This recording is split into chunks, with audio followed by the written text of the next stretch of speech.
Ils ne nous font pas confiance, pas du tout. C'est pareil dans les autres zones libérées. C'est partout pareil. Ils se méfient de nous à moins qu'on ait un certificat. Et ça prend du temps de l'obtenir. Regardez tous ces gens.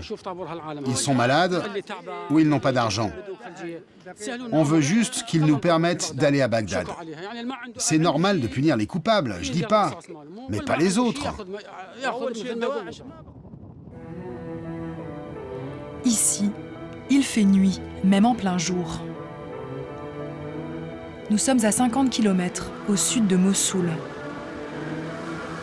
Daesh a mis le feu au puits de pétrole pour protéger sa retraite et empêcher les attaques aériennes de la coalition. Depuis la libération de Qayyarah, il y a 3 mois, un ingénieur se bat pour éteindre l'incendie. Mais aujourd'hui, il est impuissant. On est là depuis 5 heures du matin. Mais comme l'eau n'arrive pas, on est bloqué. Les robinets sont tous ouverts, mais il n'y a rien, on ne peut rien faire. C'est ça le problème. Il faut contrôler le feu. Sinon, il va s'étendre. Il pourrait alors atteindre les maisons voisines.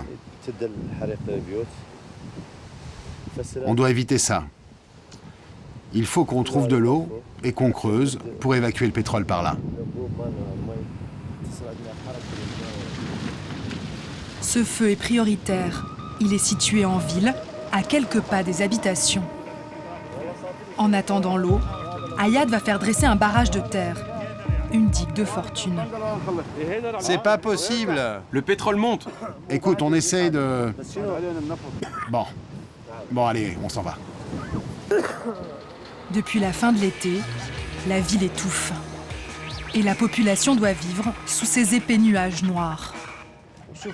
Venez, je vais vous montrer. Un manteau de mazout recouvre tout. Chaque jour, Salan doit tout nettoyer. Ça, c'est ce qu'on a ramassé hier en une seule journée, juste sur la terrasse. Tous les jours, c'est comme la pluie, ça nous tombe dessus.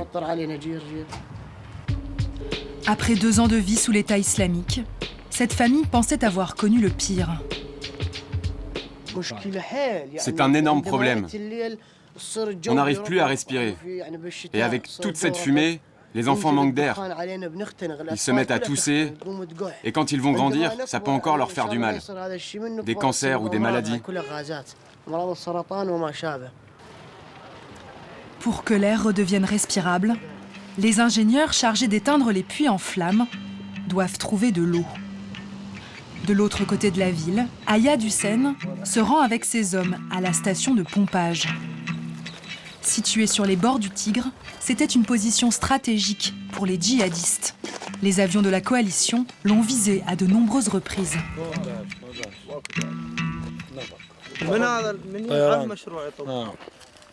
C'est Daesh qui a creusé ce trou, il se planquait là. La station de pompage est HS. Ce qui n'a pas été détruit par les bombes de l'armée irakienne a été saboté par Daesh. Est-ce que le moteur est relié au courant? Il n'y a pas de moteur pour pomper l'eau. Il y a un câble ou pas? Avant la guerre, Ayad et ses hommes travaillaient dans cette usine. Devant les pompes hors d'usage et les câbles coupés, l'ingénieur prend conscience de l'immense travail de reconstruction qui l'attend. Avant, c'était pas comme ça. C'était une très belle usine. Ça me rend très triste de voir ce que Daesh en a fait. C'est difficile à décrire comme sentiment. Daesh était ici, donc ça me fait bizarre. Ils ont tout détruit. Il faudra des semaines, voire des mois, pour faire redémarrer l'usine.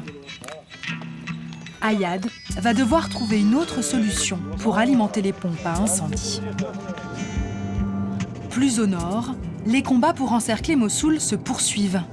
Dans tous les villages, l'armée irakienne rencontre des poches de résistance. Nous sommes maintenant à une quinzaine de kilomètres des faubourgs de Mossoul.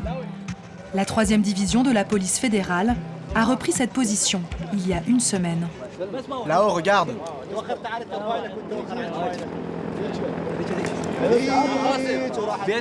Il n'y a que le fleuve entre eux et nous. Le prochain village qu'on doit prendre est à moins de 2 kilomètres. Les hélicoptères de l'armée irakienne arrosent les positions tenues par l'État islamique. D'après ces soldats, une quarantaine de djihadistes seraient encore retranchés derrière cette colline.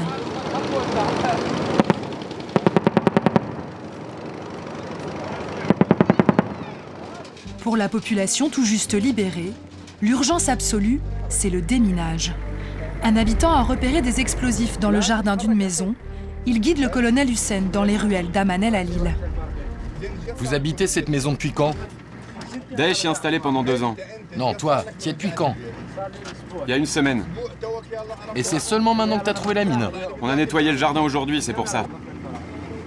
La maison se situe dans le centre-ville. Le colonel Hussein déploie ses hommes immédiatement. Dépêchez-vous, déplacez la voiture et évacuez les maisons, allez. Mettez-vous au bout de la rue. Là, dans la cour, il cachait des armes. Elle est où la mine? Un djihadiste a enfui une mine antipersonnelle au fond du jardin. Elle pourrait tuer un enfant ou mutiler un adulte. Nous avons fixé une petite caméra sur le casque de ce démineur. Pour toute protection, il ne porte qu'un simple gilet pare-balles. Sortez, sortez. Je m'en occupe. Maintenant, il est seul. Il murmure une brève prière. Et puis avec une mèche et un peu de scotch, il bricole un bâton de dynamite. Il va le déposer sur la mine pour la faire sauter. C'est la phase la plus délicate. L'opération doit aller très vite.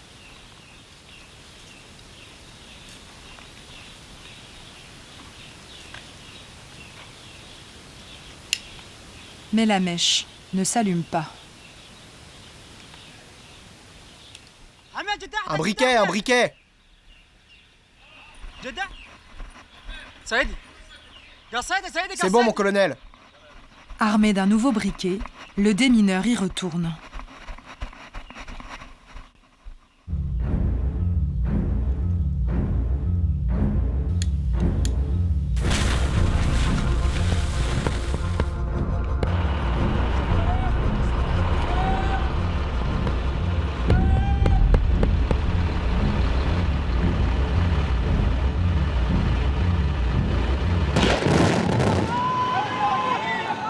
Mission accomplie et sans faire de victimes. Attendez, je vais voir. Dans tous les villages qu'on a libérés, c'est toujours le même scénario. Parfois, toute la maison est piégée, ou alors seulement certaines pièces. On a même trouvé des poupées piégées dans certaines maisons. Des poupées? Oui, des poupées pour enfants. Avant la guerre, ce village était réputé pour ses sources d'eau chaude. En fin de journée, le colonel autorise ses hommes à quelques minutes de détente. La 3e division participe à l'offensive depuis le printemps, quasiment sans relâche. Nous, ce qu'on veut, c'est l'unité de l'Irak. Après Mossoul, Daesh, c'est fini.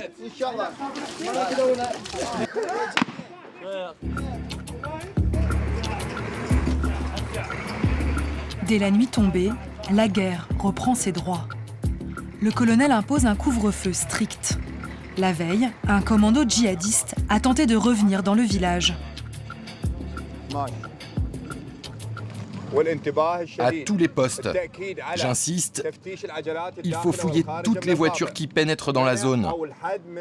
Fouiller les civils et limiter leur déplacement. L'ennemi connaît bien mieux le terrain que cette force irakienne. Aucun de ces soldats n'avait mis les pieds dans le nord de l'Irak auparavant. Ils sont à majorité chiite, et dans cette région, la population, elle, est sunnite. De quoi rendre ces hommes très méfiants. Lève les bras. Tourne-toi. Tu vas où? J'habite là. Donne-moi tes papiers. Je vais voir ma grand-mère.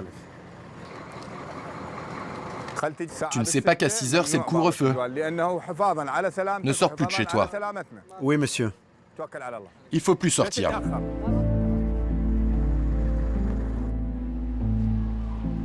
Le lendemain, l'unité doit passer un quartier au peigne fin.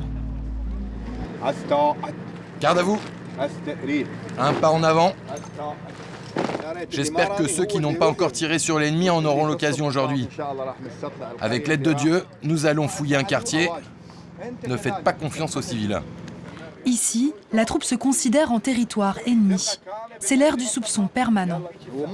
Les djihadistes ne sont pas comme des militaires. C'est compliqué de faire la différence avec les civils.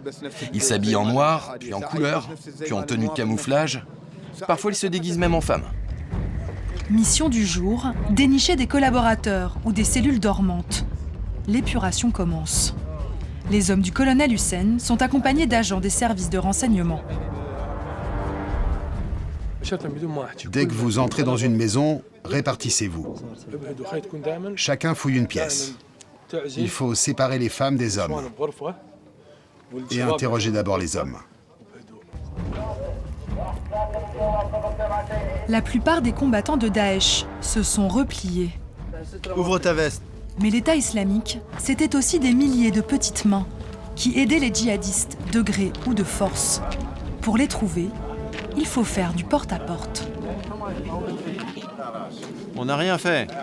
On était du côté du gouvernement. La source d'information des soldats, les villageois eux-mêmes. Cette maison est suspecte? Non. Toi qui es vieux, tu dois dire la vérité. Je dis la vérité. Alors, cette maison, Non. et celle là-bas, Non, celle-là non plus. et la maison de Naba, La vieille Naba, oui. C'est proche aussi. et Mouafak. Mouafak, il n'était pas clair. Vraiment pas clair. Les accusations sont confirmées par plusieurs voisins. Les soldats se présentent à la porte du suspect. Ils tombent nez à nez avec lui. Bonjour, vos papiers s'il vous plaît. L'interrogatoire va durer à peine 3 minutes. Sous Daesh. T'étais avec eux? Non. T'es sûr? Vraiment? Non, je n'ai pas collaboré. Il n'a rien fait. On n'a rien fait. On ne soutient pas les djihadistes. Tu ne faisais pas du pain pour Daesh, toi? Du pain? Non. Ici même. Non, c'était à côté. J'ai entendu dire qu'ils en faisaient à côté. Bon, viens avec nous. Pour le commandant, les témoignages des voisins suffisent. L'homme est embarqué. Fouillez-le et dans la voiture. Mais la descente de police n'est pas finie. Une femme aussi a été dénoncée. Cette fois, c'est le responsable des renseignements qui va mener l'interrogatoire. Il organise une confrontation avec un voisin.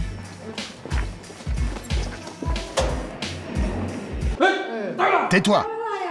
On n'était pas avec eux. La vieille, tu te tais, écoute. Ferme-la. Si, elle soutient Daesh. Non. On n'est pas de ceux-là. Non.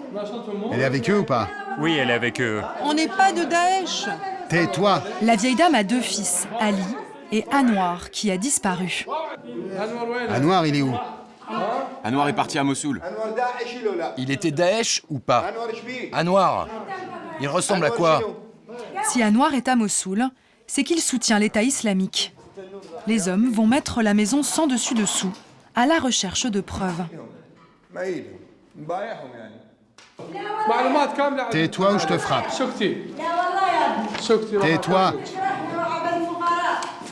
Un policier revient avec un journal djihadiste. Ça vient de Daesh. Pourquoi tu gardes ça? Je ne sais pas.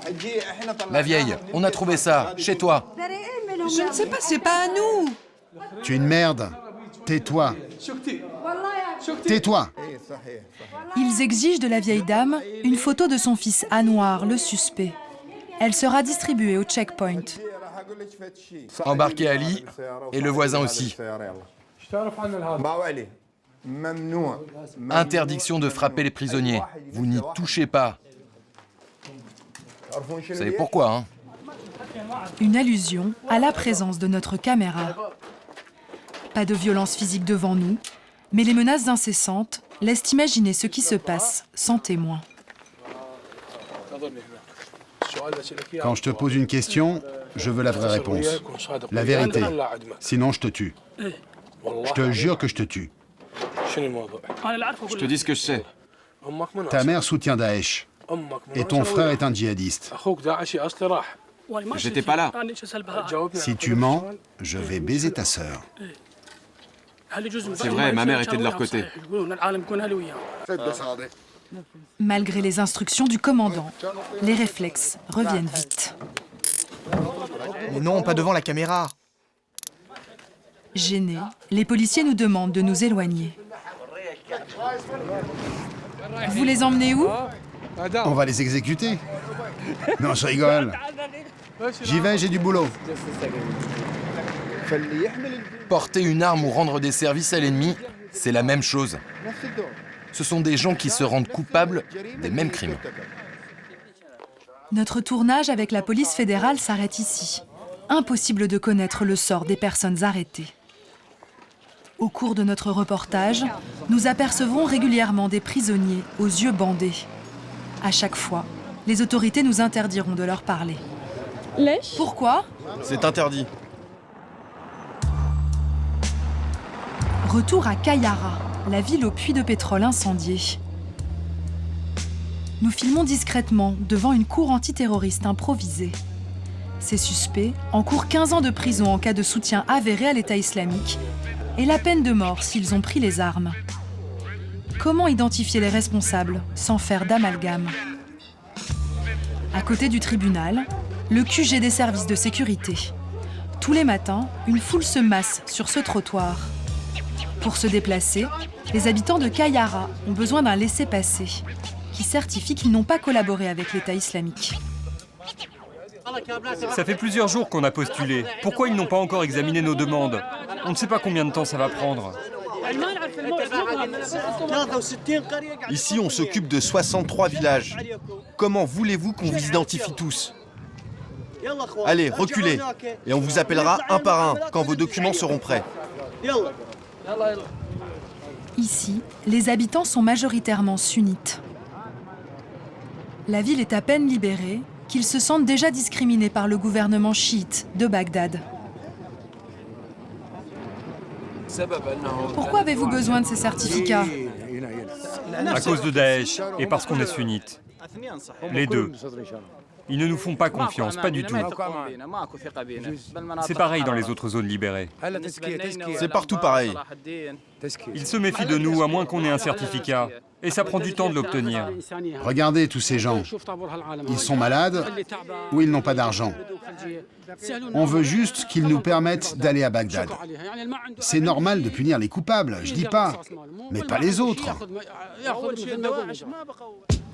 Mossoul n'est pas encore tombé, mais les germes d'une future guerre civile sont déjà là. Désormais ici, c'est œil pour œil, dent pour dent.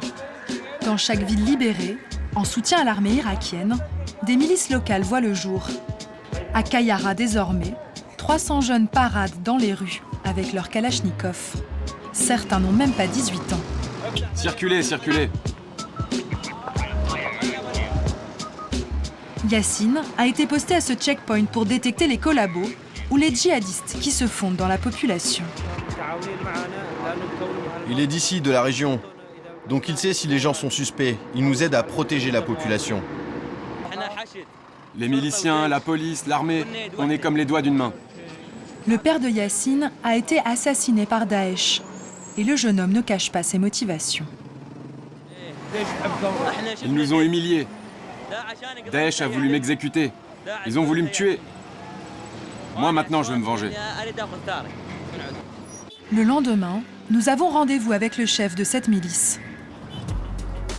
Il a accepté de nous rencontrer dans les ruines de son quartier. Cet immeuble abritait des djihadistes. Il a été la cible de l'aviation irakienne ou américaine. Les éventuels survivants se sont enfuis à Mossoul ou cachés dans des camps de réfugiés. Eux, ils ont détruit nos maisons. Nous, on a détruit les leurs. C'est comme ça. Quand Daesh tenait Qayyarah, le colonel s'était réfugié avec sa famille à 150 km d'ici. Policier à la retraite, il était considéré comme un ennemi. Et il ne l'oublie pas. Pour Daesh, une femme de policier, c'est comme un policier. Donc pour nous, une épouse de djihadiste, c'est un djihadiste. C'est ce que dit la loi clanique. Pour le gouvernement, seul l'individu est coupable, pas sa famille. Mais dans la loi du clan, les proches aussi doivent partir. Il y a un verset du Coran qui dit « œil pour œil, le sang pour le sang ». C'est ce qu'on a fait.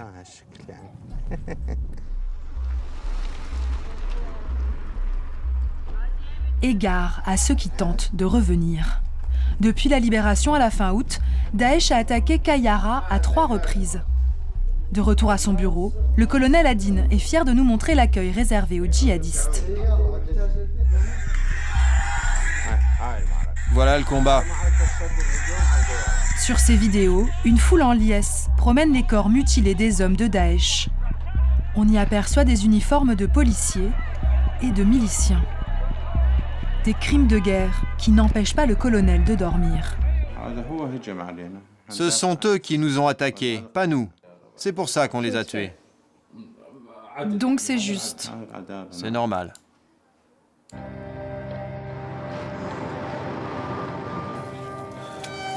Nous retrouvons l'ingénieur chargé d'éteindre les puits de pétrole en feu. Après 2 ans d'exil, Ayad est revenu dans sa maison il y a quelques jours.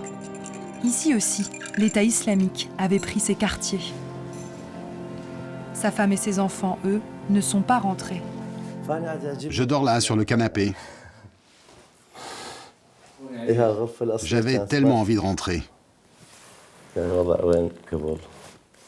Quand on est loin, on a envie de rentrer. Mais maintenant que je suis là, c'est difficile. Tout est différent. Rien n'est comme avant. En attendant de retrouver une vie normale, Ayad doit en finir avec les feux. Va arroser là-bas, il y a des gaz qui sortent. C'est la première bonne nouvelle depuis des jours. Les équipes d'Ayad ont enfin de l'eau dans les tuyaux. Elles arrosent en continu pour faire baisser la température et permettre aux machines d'entrer en action.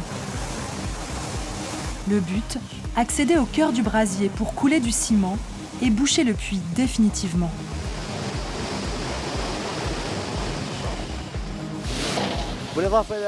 La tête du puits a été endommagée par les mines. Évidemment, il y a des risques d'explosion quand on travaille dessus. C'est dangereux. Il y a du feu et du gaz. Franchement, je commence à détester le pétrole pour tout le mal qu'il peut causer.